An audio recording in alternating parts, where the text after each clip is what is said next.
નમસ્કાર, JD news. પાવી જેતપુરમાં police જવાને બસમાં જ પત્નીને છપ્પુના ઉપરા છપરી ઘા મારી અને મોતને ઘાટ ઉતારી દીધી.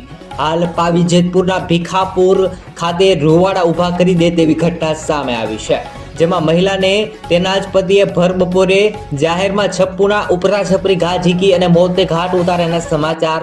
મૃતક મહિલા બસ કંડક્ટર તરીકે નોકરી કરતી હતી અને તે પાવી જેતપુરથી ભીખાપુર રૂટની બસમાં ફરજ બજાવતી હતી. એ દરમિયાન સુરત પોલીસના ફરજ બજાવતો એક પતિ તેની હત્યાની તૈયારી સાથે ભીખાપુર આવી ગયો. ભીખાપુર પહોંચ્યો ત્યારે દોટ મૂકીને બસમાં ચડ્યો અને પત્ની કાંઈ વિચારે એ પહેલા જ તેના પર છપ્પુના ઘા ઝીકી દીધા, જેમાં મહિલાને ગળાના ભાગે, પગના પેટમાં તેમજ હાથની નસ જેમ આવે તેમ છપ્પુના ઘા ઝીક્યા. મહિલાનું કરુણ મોત નીપજ્યું છે. આ સમગ્ર ઘટના વિશે તમારે શું કહેવું છે કોમેન્ટ કરો, અને તમારી આસપાસના આવી જ રીતે નવા સમાચાર સૌથી પહેલા જોવા માટે આ યુટ્યુબ ચેનલને સબસ્ક્રાઇબ કરો. ધન્યવાદ.